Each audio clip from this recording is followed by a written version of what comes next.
Hello, everybody. How you guys doing today? I pray you're doing well. I sure do. And welcome to the Bible, block by block. Today is the 226. For the 226, we're gonna be reading the law concerning slavery. That is Leviticus 25, verse 39 till 55. Let us begin, shall we? Our Father in heaven, holy is your name. Your kingdom come, your will be done. Our Father is in heaven. Give us this day our daily bread. Forgive us our debt, that we forgive our debt. To do not lead us into temptation, but deliver us from the evil one. For your kingdom, your glory, and your honor is forever and ever. Amen. All right. Before we read that, let's read something else real quick. That is Amora by eyes for an eye. The punishment of Israel's legal system sometimes were based on a system of physical retaliation. The corporal punishment sentence on a guilty offense were comparable to the injury which the victim suffered. As the law of Moses states, so shall it be done to him, whether eye for an eye or tooth for a tooth.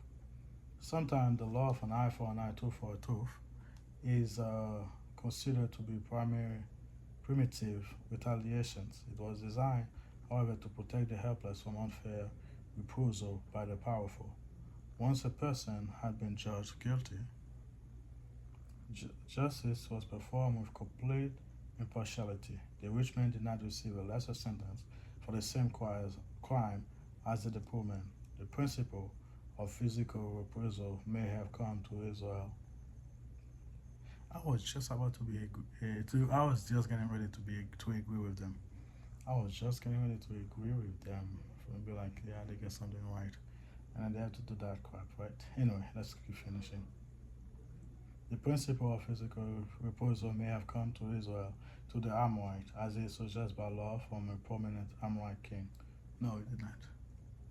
That was before the whole Amorite. That was way before the whole Amorite. Actually, it will be, if you're gonna say they get it from somewhere, it will be from Egypt. And it's way before the Amorite, but okay.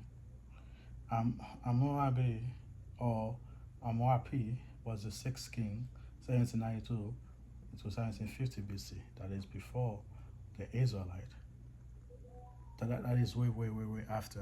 That is way after all Israelite leave Egypt and all that stuff like that. That is way after. So no, they didn't get it from them. More likely they get it from the Israelite. For real. Like, how dumb can you be? Of the first dynasty of Babylon, during his long reign, Babylon rose to the prominent in southern Mesopotamia. It was part of a group of Amorite rulers, some of whom had taken Babylon before his time. By the end of his reign, Hammurabi was successful in uniting the entire Tigris Euphrates Valley. Too much of his empire was lost within generations after his death. The Israelite did not go under the Persian, excuse me, Hamorite, and all those people.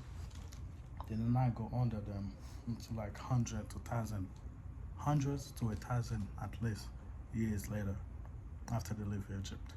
So yeah, now the collection of law that was sponsored by this Amorite king, now known as the Code of Hammurabi, reflect the same principle of retaliation found in the law of Moses. If a citizen enjoy another citizen's eyes or tooth, Hammurabi code state, his eye shall be destroyed, or his teeth shall be knocked out.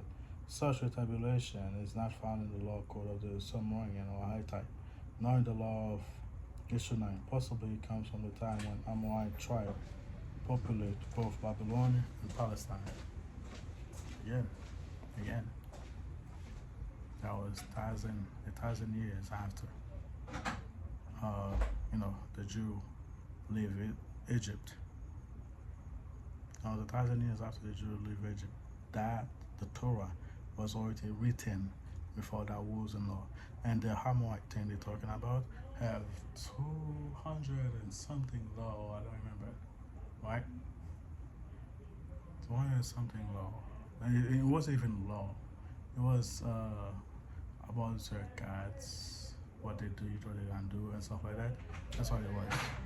But yeah, so that's just do whatever you want to do.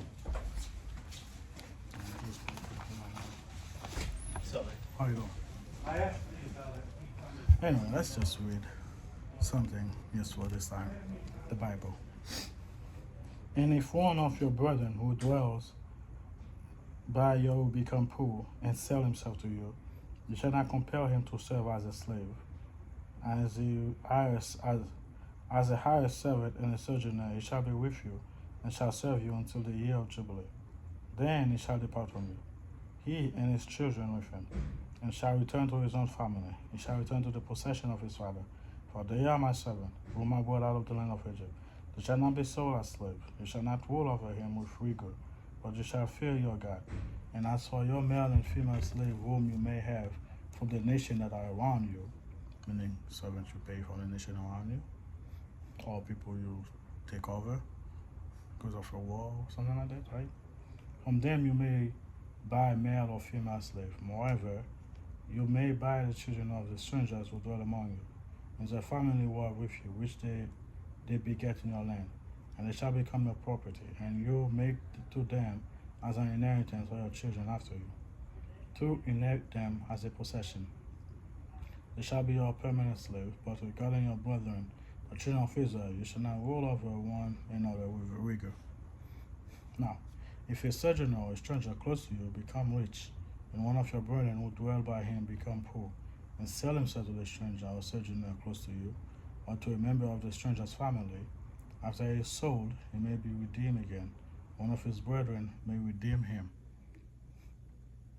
or his uncle or his uncle's son may redeem him, or anyone who is near kin to him and his family may redeem him, or if he is able to, he may be redeemed himself. Thus he shall reckon with him who bought him. The price of his release shall be according to the number of years, from the year that he was sold to him until the year of the Jubilee. It shall be according to the time of a hire servant for him. If there are still many years remaining, according to them, he shall repay the price for his redemption from the money which he was bought.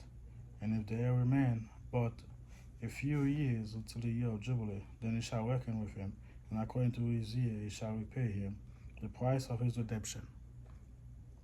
He shall be with him as a yearly hire servant, and he shall not rule with rigor over him in your sight.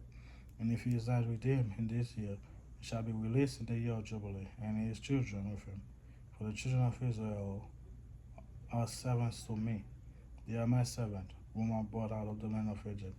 I am the Lord, your God. All right, that's all for today. Thank you guys for being here. Pray for me, I'll pray for you. I'll see you guys next time. Bye.